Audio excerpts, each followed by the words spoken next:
Ahí voy a estar al pendiente del chat. Bueno,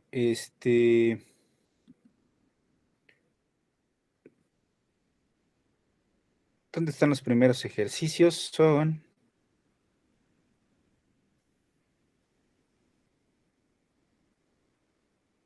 Creo que me pasé, ¿verdad? ¿En qué página les dije que estaban? Ah, están aquí. Bueno, a lo que se refiere este asunto primero es a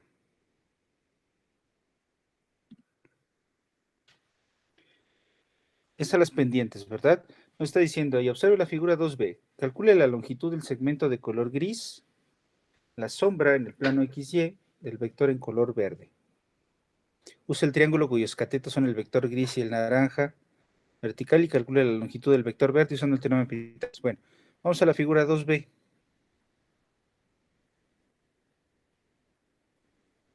Que está aquí, ¿verdad? Lo que nos está diciendo es que este vector, este ejemplo que yo tengo aquí, tiene coordenadas 5, 4, 3. ¿Vale? Entonces lo vamos a poner aquí. Vamos a poner aquí la primera lista de ejercicios. 1.1. Así alcanzamos a revisarlos todos. Entonces, el primer ejercicio me dice que yo calcule, yo tengo un vector V con coordenadas 3, 4, 5, dijimos, ¿verdad? Esas son las coordenadas del vector. No, perdón, 5, 4, 3. Sí, fíjense ustedes en la representación que tiene en 3 dimensiones el vector. La representación es 5, 4, 3 porque el eje X normalmente lo estoy poniendo aquí, el eje Y acá y el eje Z. Aquí estoy poniendo mi sentido positivo y aquí el positivo y aquí el positivo. Es una representación que no es como la más conveniente si ustedes quieren verlo así. ¿Por qué? Porque si ustedes quedan viendo al plano XY por arriba, pues entonces esta parte más bien sería como la, la parte negativa del eje X, ¿verdad? Entonces a lo mejor conviene hacer el dibujo de este lado, pero en este caso nos permitimos dibujarlo de esta manera para ir fijando las ideas. Entonces el primer ejercicio me dice que yo calcule la norma del vector verde utilizando, o sea, que yo deduzca geométricamente por cómo se calcula la norma. Entonces, en estos casos, lo que tengo yo que hacer es fijarme que aquí tengo un triángulo con de lados de color naranja, ¿verdad? El triángulo que tengo tiene coordenadas 5 con 4, 5 de esta base y 4 de acá, y entonces la longitud del vector de color gris sería la hipotenusa de este triángulo rectángulo que tenemos aquí, ¿verdad? O sea, básicamente aquí tendría yo una especie de ángulo recto. ¿Estamos? Ahí está. Entonces, lo que voy a hacer es usar este teorema de Pitágoras para eso, pues el vector de color gris que tengo yo en el suelo, vamos a representar aquí. Tengo esta situación, ¿verdad? 5 con 4. Pues ya, a lo mejor es un poco redundante para ustedes, ¿verdad?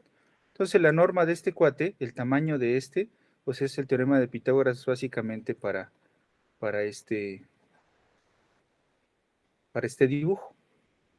Entonces, aquí tenemos 16 y 25. Son 30, 41, ¿verdad? Entonces, en principio, este vector mide 41, la raíz de 41.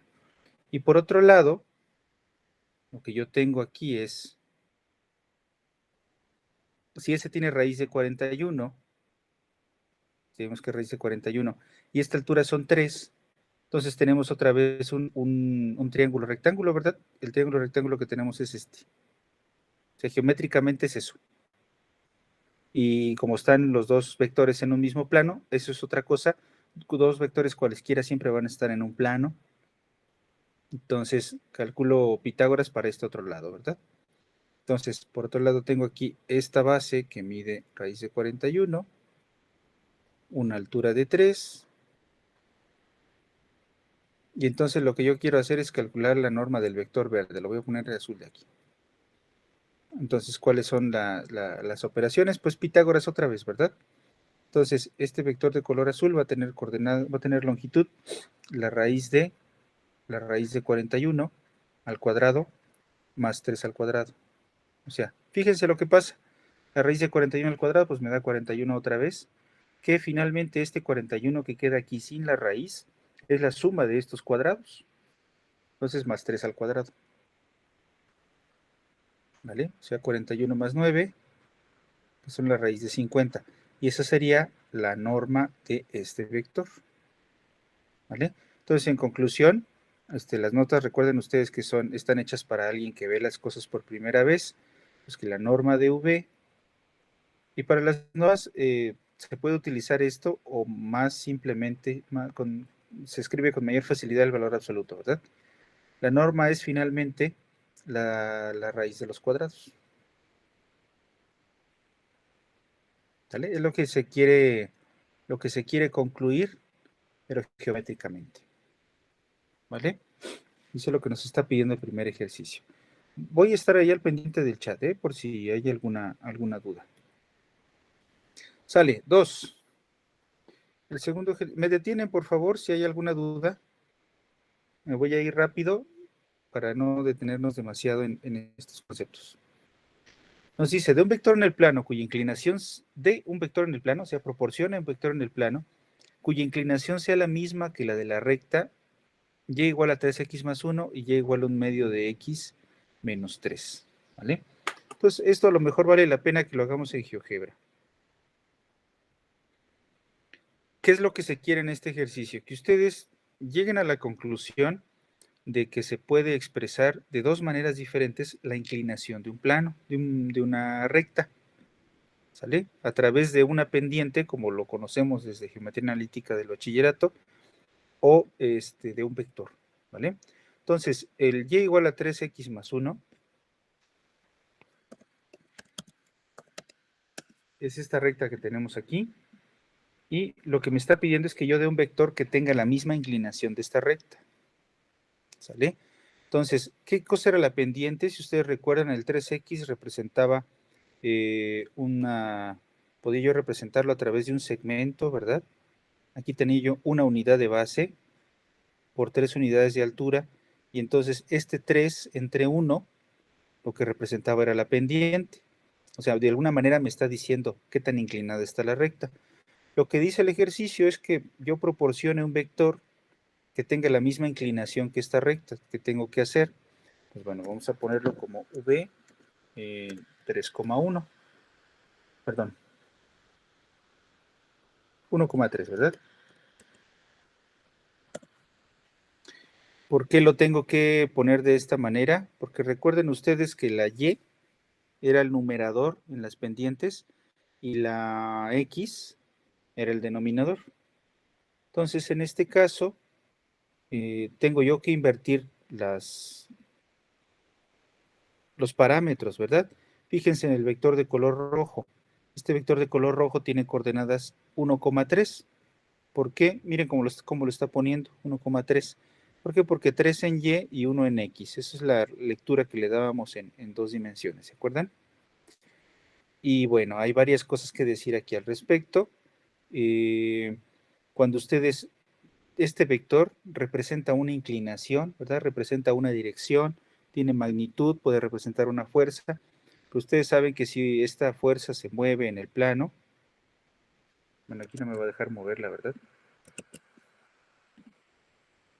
Pero si ustedes mueven esa fuerza en el plano, entonces van a poder tener el mismo vector, o sea, va a estar representada por el mismo vector, ¿sale? Otra cosa importante que decir en este aspecto es que si yo quiero un vector, si estoy usando el vector V únicamente por su inclinación, pues entonces puedo utilizar cualquier otro que sea una multiplicación por escalar de ese vector. Por ejemplo, puedo tomar el doble del vector, ¿verdad? 1,3. Entonces yo tendría ese vector que está allí. Este vector es el doble, pero de alguna manera sigue hablando de la inclinación, ¿vale? Otra cosa que hay que observar es que este vector que tenemos aquí está anclado en el origen, porque es como el representante, ¿cómo decirlo? Representante canónico, por decirlo de alguna manera, el representante de todos los vectores, de todas las direcciones, ¿sale? En otros casos me dejaba mover los vectores, pero en este caso no me está dejando, no sé por qué. Bueno, ¿qué más? Incluso pueden poner algún otro vector, que sea una multiplicación escalar, como les decía, menos 0.4, vamos a ponerle así, un escalar, voy a agarrar el 40% de un vector, 1,3, y entonces yo tengo aquí este otro vector pequeño, ¿verdad? Bien, vamos a poner en naranja. Cualesquiera de esos vectores representan la inclinación de esa recta, y no es otra cosa más que voltear o agarrar adecuadamente la división que representaba la pendiente. ¿Vale? ¿Queda claro eso hasta aquí? Estoy leyendo el chat. Sí, profe. Igual, ¿sí? Ok. El inciso B se hace igual. Ya lo dejamos para ustedes. En el número 3 nos dice encuentra la ecuación de la recta en el plano, que pasa por el punto 1 con menos 3 y tiene por pendiente la indicada por el vector 3, menos 1. Allá me está pidiendo que si yo ya comprendí que una pendiente se puede expresar a través de un vector, o sea que estoy usando el vector como la inclinación, que yo lo utilice para calcular la ecuación de la recta. ¿Vale? Vamos a hacer eso. Entonces pasa por el punto 1 con menos 3 y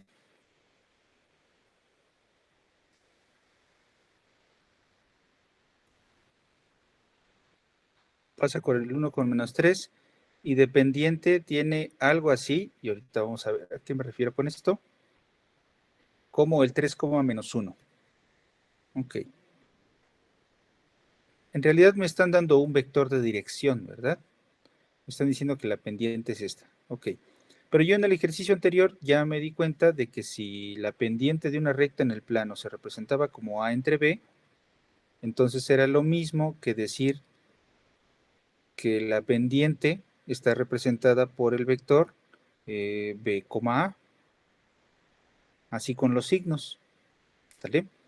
¿En qué sentido tengo yo esto? Pues hace ratito dijimos que si yo tengo una altura A y base B para expresar la pendiente de la recta, pues entonces si lo ven como pendiente se pone así, y lo ven como vector tiene coordenadas B, A, ¿verdad? Anclado en el origen, porque esa es solo la dirección.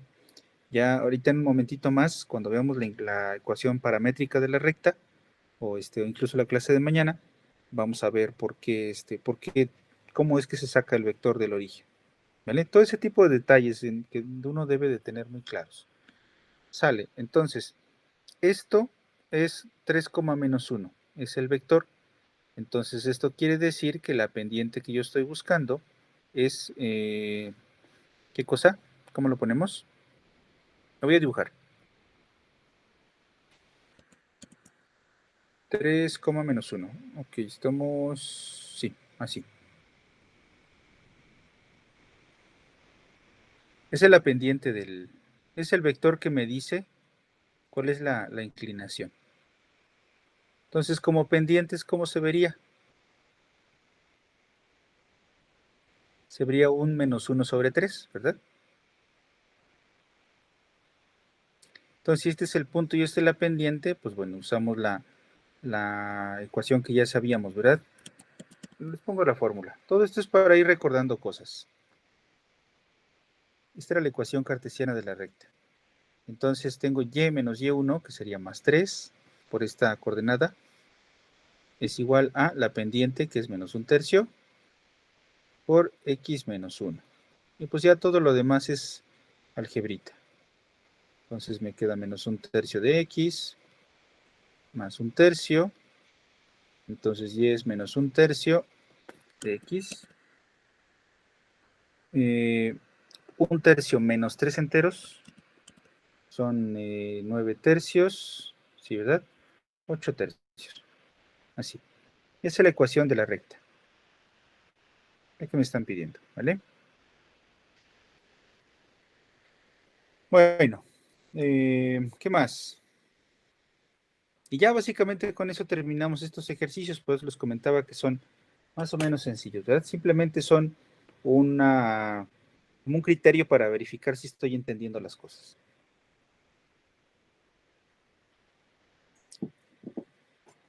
Bueno, otras cosas que tenemos que platicar es el vector de norma 1, que representaba un vector de norma 1, no era otra cosa, sino que un vector que tenía la misma dirección del vector original, pero su tamaño 1. ¿Por qué quiero yo cosas de tamaño 1? Pues porque normalmente lo que se hace en las operaciones es tratar de despreciar el tamaño del vector para poner más atención en la dirección que tiene el vector, ¿sale? Muchas veces nosotros no nos interesa la magnitud de la fuerza, sino hacia dónde está algún objeto. En el caso de la derivada de una derivada de una función de una variable inclusive, nosotros nos interesaba la pendiente, ¿verdad? Hacia dónde apunta la tangente.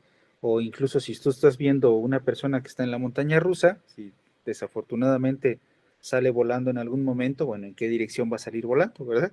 Esa era la derivada. No me importa tanto de momento hablando de la dirección, de qué tamaño es, ¿verdad? Sino me importa la dirección nada más. Entonces lo que tenemos que hacer es construir un vector que esté en la misma dirección que este, pero que tenga norma 1. ¿Cómo se hace eso? Pues le calculamos la norma a este vector y lo dividimos cada una de las coordenadas entre esa norma. ¿Por qué me genera el mismo vector? ¿Por qué se genera en la misma dirección? Por la semejanza de triángulos, ¿vale? Si yo tomo entre 2 este vector, por ejemplo, pues se va a dividir entre 2 su coordenada y, se divide entre 2 su coordenada x, y fíjense ustedes, aquí precisamente podría dibujar otro vector que termine aquí, ¿sale?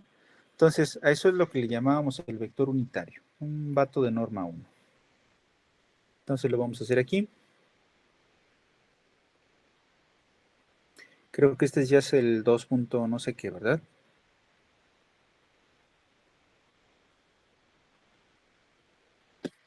Entonces,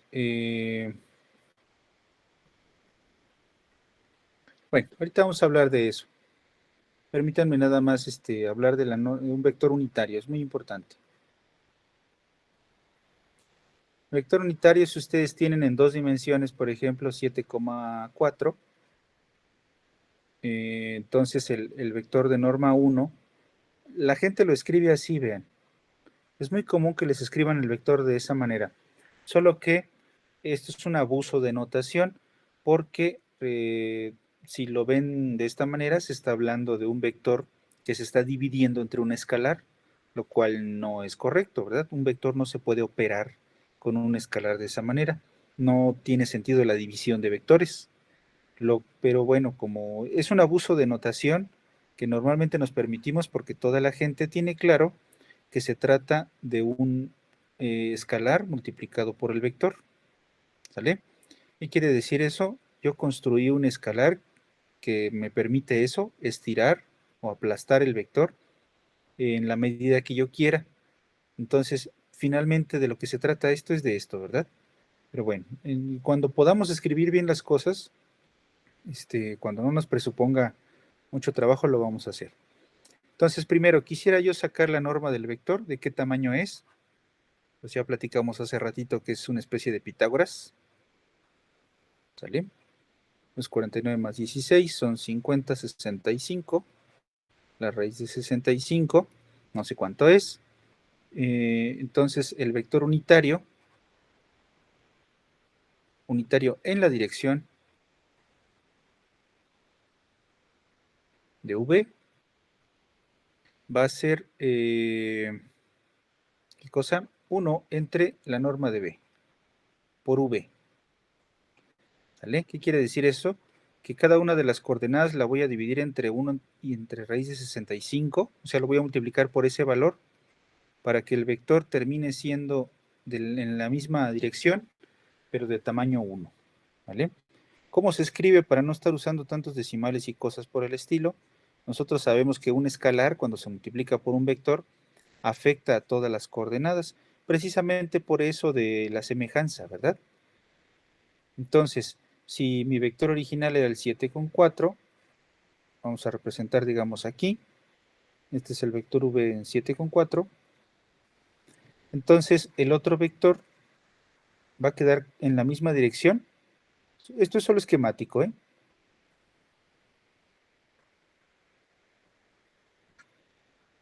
Por 7 entre raíz de 65 y 4 entre raíz de 65. ¿Sale? De modo que si yo calculo la norma de este cuate, o sea que ya se va a ver medio feo en la notación, vean. Calculo la norma de esto, pues tendría que hacer lo mismo, ¿verdad? 7 entre raíz de 65, lo elevo al cuadrado, más 4 entre raíz de 65 al cuadrado. Estoy elevando al cuadrado todo. Luego saco raíz. Se ve horrible, ¿no? Entonces aquí quedan 49 entre 65 más 16 entre 65.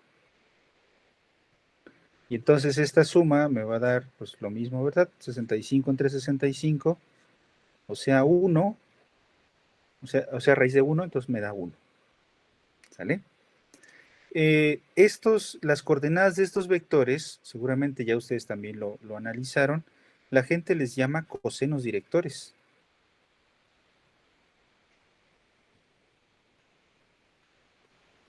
¿Sí recuerdan? ¿Sí lo vieron en algún momento? ¿Por qué pasa eso? Porque cuando descomponían una fuerza, ¿ustedes se acuerdan qué sucedía cuando descomponían una fuerza?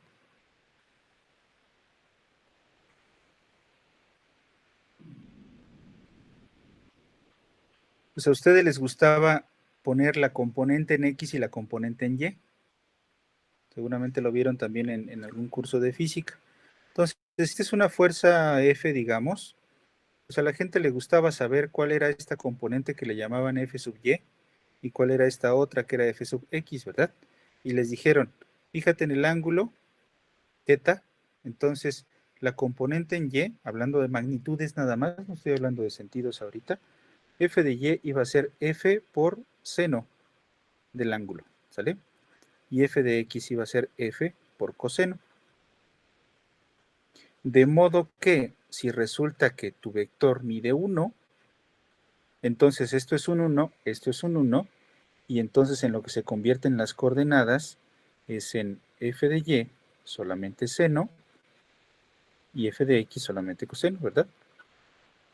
Entonces, si tú quieres hablar de F como un vector, si fuera de norma 1, suponiendo que es de norma 1, entonces sus coordenadas son la X y la Y, ¿verdad?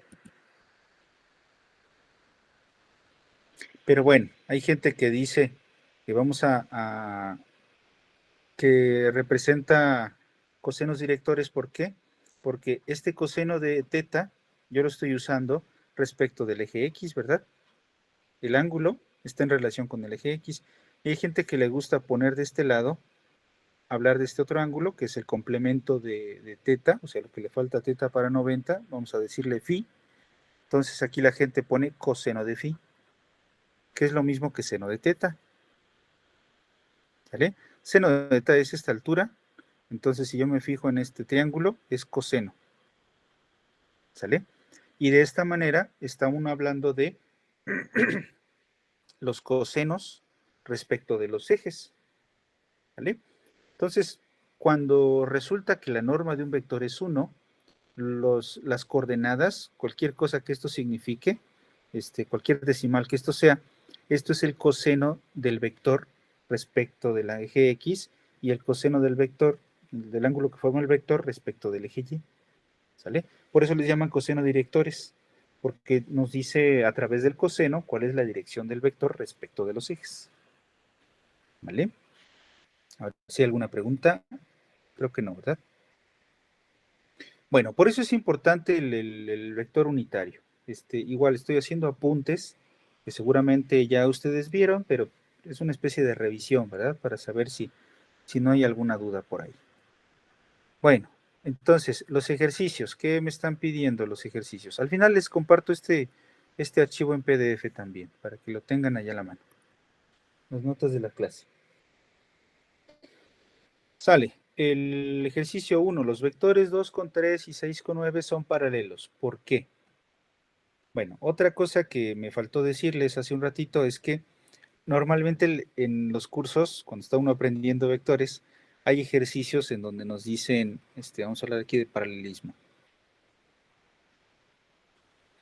Nos dicen, calcula todos los vectores unitarios que estén en la dirección de un vector dado. ¿Eso cómo se hace? Bueno, supongan ustedes que tienen un vector aquí. Uno tiene el vicio de representarlo siempre en el primer cuadrante, ¿verdad? Pero ustedes saben que puede ser en cualquier lado. Entonces, los vectores unitarios, si yo doy este vector, permítanme ponerlo allá al ladito, hagámonos a la idea de que está encima. Este es un vector unitario, ¿verdad? O sea, 1 entre la norma de V por V es un unitario en la dirección de B.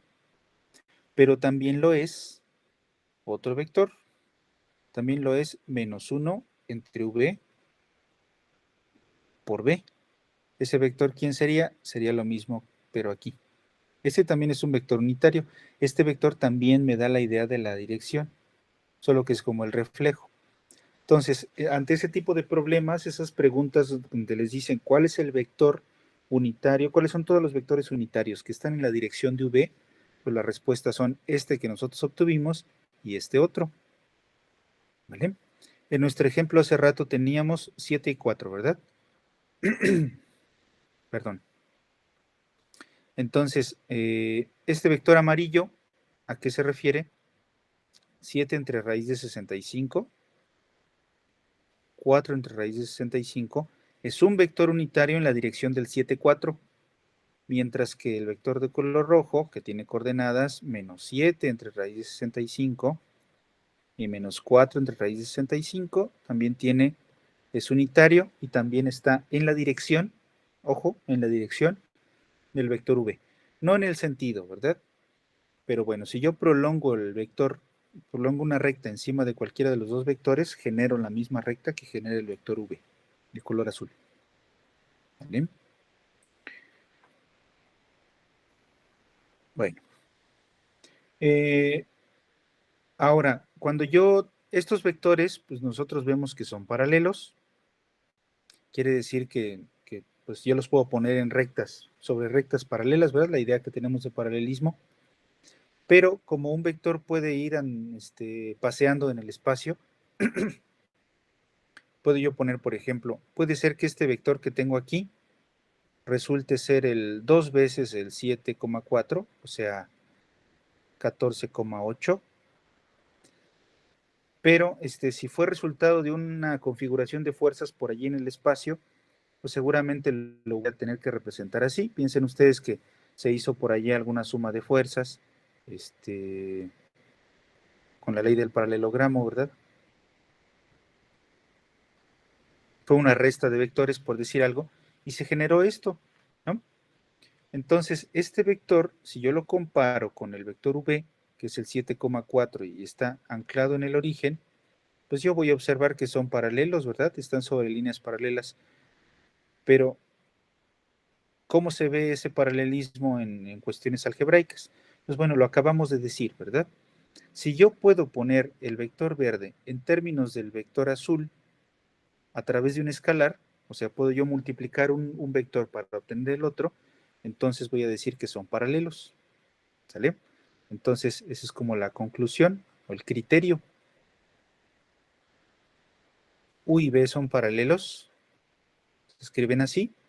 Sí, solo sí, se dice este símbolo, o sea, que la relación es lo mismo en un sentido que en el otro, o sea, son equivalentes, siempre y cuando ustedes pueden poner U como lambda por V, o, fíjense lo que voy a decir, esta lambda pudo haber estado aquí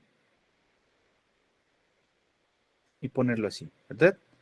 Para acabar pronto, como ejemplo otra vez de eso que acabo de poner allá, a lo que me estoy refiriendo es, un vector lo pude poner como 2 veces el otro, o bien el otro lo pude poner como un medio por el 1.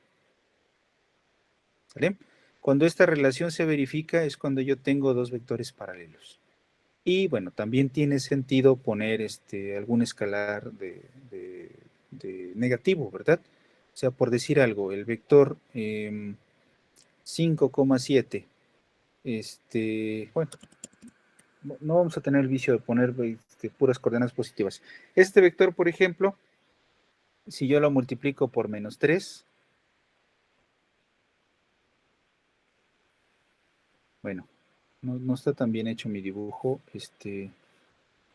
digo mi nota. Déjenme hacerlo bien. Sí, si el vector 5 menos 7 lo multiplico por menos 3, voy a obtener aquí menos 15 y 3 por 7, 21 positivo.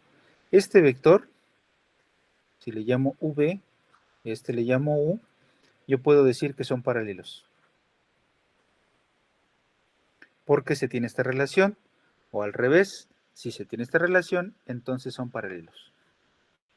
¿Vale? No importa que uno vaya para una dirección y otro para la otra. ¿Qué cosas se excluyen de estas situaciones? No pueden poner como escalar el 0, ¿verdad? Porque cuando multiplican por 0 algún vector, pues lo agotan, lo aplastan completamente, lo destruyen, lo hacen un puntito, y entonces un punto no se puede decir que es paralelo a alguna otra cosa. Así como hay otros adjetivos que no tienen sentido en uno u otro contexto en el español, así un punto no tiene sentido decir que es paralelo o es perpendicular a algún vector. En algunos casos, y otra vez depende del contexto, pues sí, como que es la única salida, la única solución a algún problema, pero normalmente no se dicen esas cosas. ¿Sale? ¿No hay dudas? No. Bueno, ¿qué más?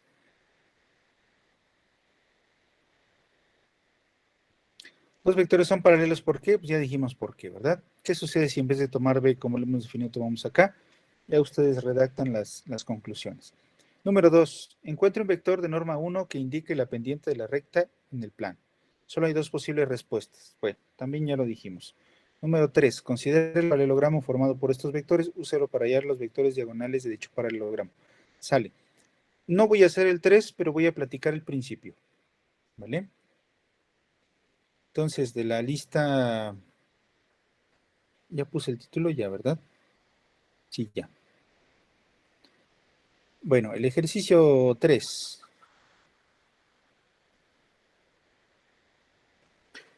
Hay varias representaciones de las sumas o las restas de vectores, ¿vale? Con lo que quiero que se queden es con lo siguiente.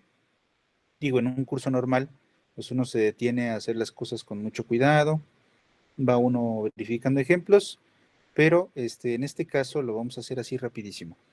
Supongan ustedes que tienen un vector A, le vamos a poner así, y tienen ustedes otro vector aquí, B, ¿vale? Entonces, ¿cómo se representa geométricamente la suma de vectores? ¿Qué cosa es A más B? Es una suma de fuerzas, ¿sale? ¿Qué hacemos con los vectores, con las coordenadas? Sumamos entrada a entrada, ¿verdad? La entrada X de uno con la entrada X del otro, entrada Y de uno con la entrada Y del otro. Y ese es el principio en el que se basa la descomposición de fuerzas que vimos en la secundaria y en la prepa, ¿verdad? Cuando uno descompone suma todas las componentes de X y todas las componentes de Y que si uno tiene el equilibrio es porque todas las fuerzas dan cero, etcétera. Entonces, en este sentido, algebraicamente se hace así, pero geométricamente, ¿qué significa? Si ustedes tienen un objeto de una masa puntual aquí y la mueven, alguien la jala en este sentido y alguien la jala para acá, pues lo que dice la experiencia es que el movimiento se va a observar en este sentido, ¿verdad? Y por eso les decía a la gente, hazte el paralelogramo, ¿no? Bueno, creo que está medio feo mi dibujo, pero dibújate ahí los vectores paralelos y entonces el resultado va a ser un vector aquí, ¿vale? Eso representa nuestra suma de fuerzas.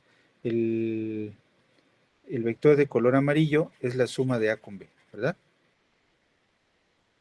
Es importante visualizarlo.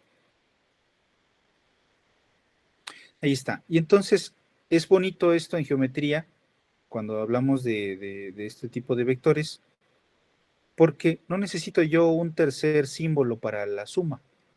Así como había problemas en álgebra en donde no necesitaban incluir 2, 3 variables, aquí en el caso de vectores no necesitan incluir otro símbolo para la suma. pues pueden hablar de la suma de A y B, y nosotros ya entendemos que es un tercer vector, que es la suma de esos otros dos.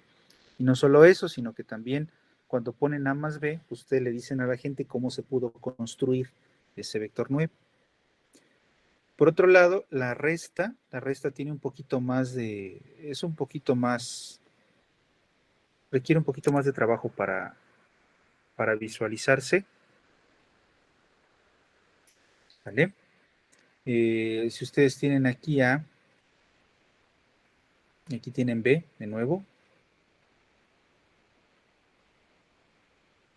entonces cuando hacen la resta de vectores, por ejemplo, ¿qué significaría A menos B?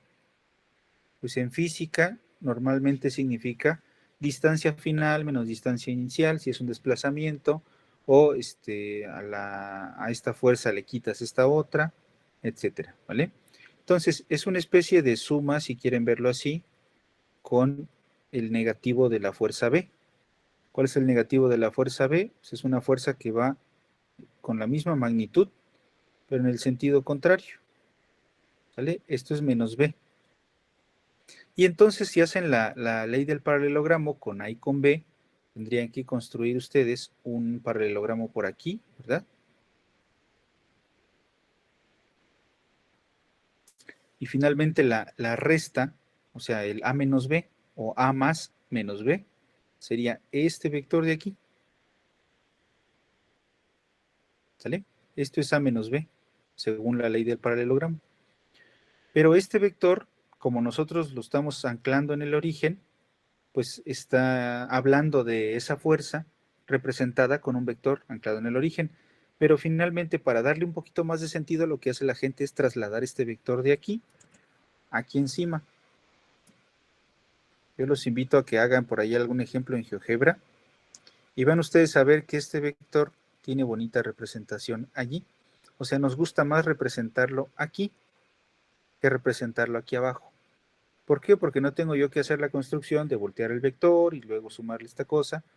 Entonces, todo esto de acá, pues ya no le hago mucho caso y mejor represento la resta de esta manera. Como mnemotecnia, para que yo me acuerde cómo se representa una resta de vectores, es final menos inicial. ¿Sale? A menos B sería un vector que inicia en B, el que era negativo, y termina en A, el que fue el positivo. Por eso la gente lo pone como final menos inicial. Si tú quieres saber cuál fue el desplazamiento total de un móvil, es desplazamiento final menos el desplazamiento inicial respecto de algún punto de referencia. ¿Vale?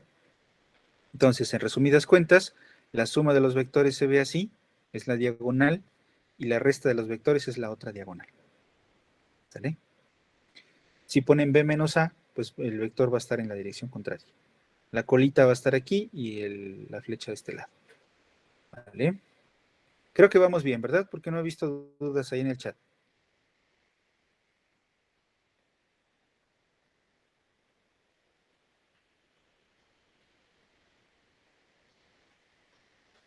Bueno, ¿qué más? ¿Qué otros ejercicios siguen?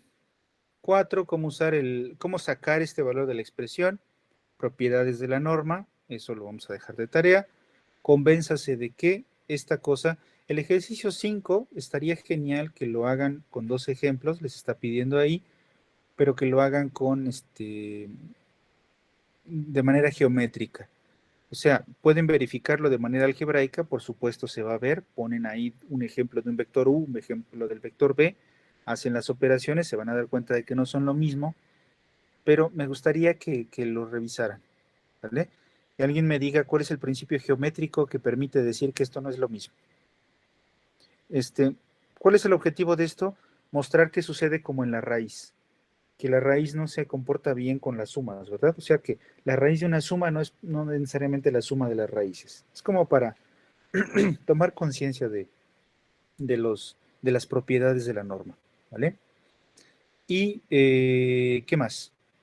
La ley de cosenos, sí me gustaría que le echen un vistazo a este texto, perdónenme. O sea, después de no hablar mucho uno se acostumbra y ya cuesta trabajo hablar. Revisen las operaciones, por favor. Yo quiero retomar esto mañana. Con esto voy a iniciar mañana, ¿vale? que usted quede plena conciencia de por qué la ley del producto, la ley de senos y cosenos, perdón, la ley de cosenos tiene que ver con el producto punto. Y ahí están las definiciones, ¿sale? El ejercicio en este caso es, primero, utilizar la fórmula para calcular un ángulo entre vectores. Igual podría ser bastante interesante que lo hicieran, que lo manipularan, que lo hicieran a mano con GeoGebra. Aquí tengo yo, por ejemplo, vamos a poner un vector Z, vamos a ponerle menos 5 con 2. Ahí está otro vector, ¿vale? Bueno, creo que incluso generé uno perpendicular, pero pueden ustedes poner sus ejemplos de vectores, ya vieron cómo se escribe en GeoGebra, ponen la letra minúscula igual a una pareja de coordenadas y les ponen vector. Es la diferencia de los puntos, porque los puntos lo que hace GeoGebra los representa con letras mayúsculas. Si ustedes ponen C igual a 1,4 les da un punto, si ponen minúscula les da un vector. Entonces, yo puedo hacer las operaciones con la fórmula del coseno para calcular ángulos entre vectores y con esta herramienta de aquí pueden ustedes calcular el ángulo. Incluso podrían poner, no sé, un punto aquí o incluso creo que les da, sí, señalan los dos vectores y ya les da el valor del ángulo. Pues sería bueno hacerlo con los ejemplos que ustedes propongan dos ejemplos, dos parejas de vectores y calculen los ángulos, ¿sale? Verifiquen si el ángulo les da, así como en mi caso, les dio, que aquí me midió 86.63, si les da positivo, si les da negativo. A lo mejor ustedes hicieron las operaciones y les dio menos 86.63.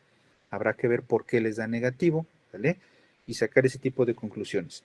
Todo eso va a ser muy importante cuando hablemos ya cuando incorporemos estos conceptos a las cuestiones geométricas para calcular derivadas, para calcular integrales, porque ya teniendo bien maduro todos estos conceptos, vamos a poder utilizarlos sin problema.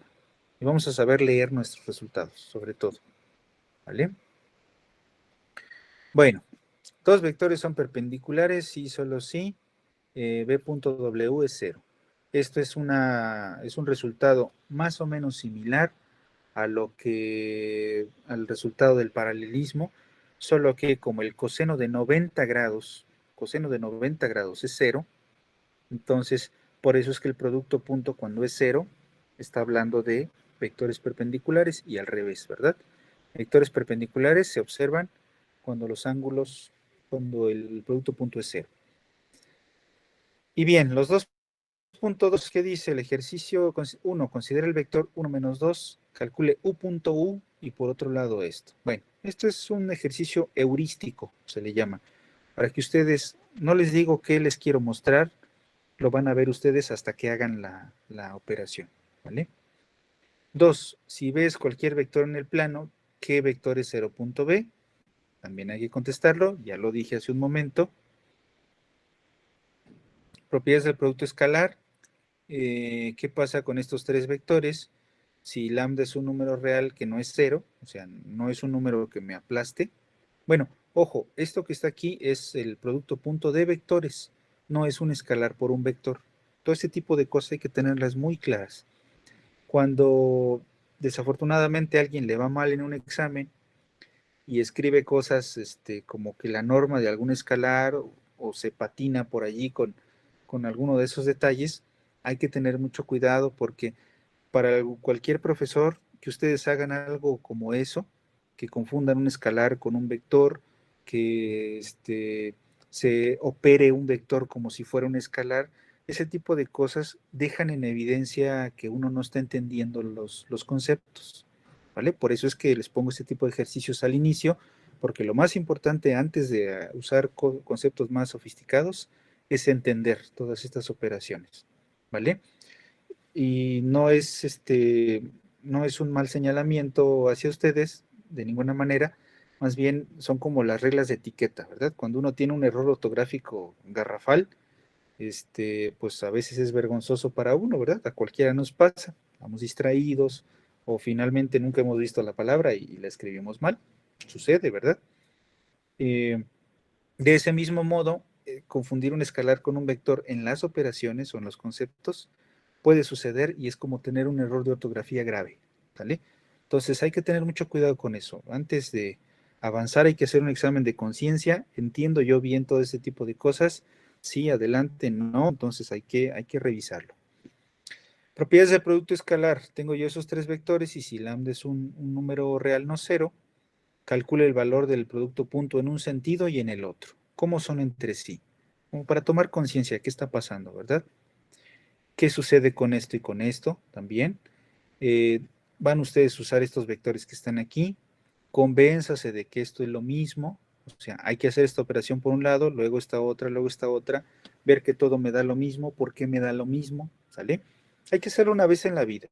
Puede ser que ustedes ya lo tengan claro, pero hay que hacerlo, hay que arrastrar el lápiz, eso es lo importante. 4. De dos pares de vectores que sean perpendiculares entre sí, dibújelos en el plano cartesiano. Bueno, hay que dar un ejemplo, ¿vale?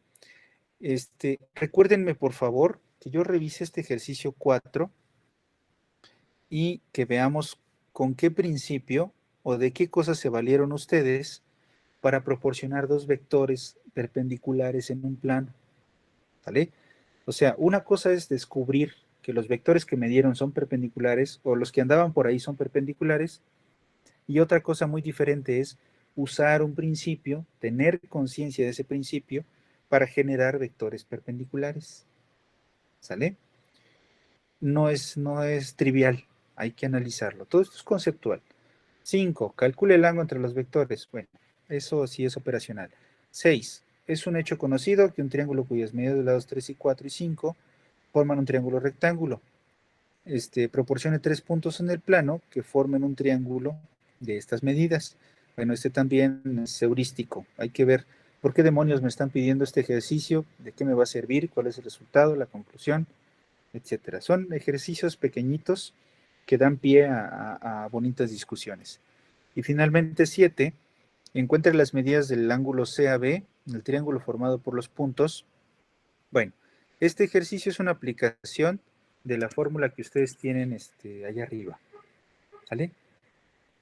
De esta. Es una aplicación de esa fórmula, ¿sale? En el caso de un vector en el plano.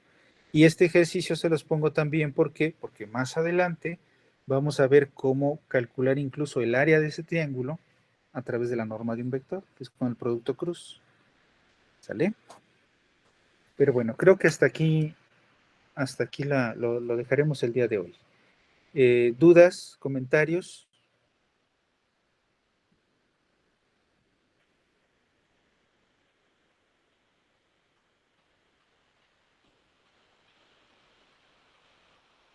¿No? Vamos a detener la grabación.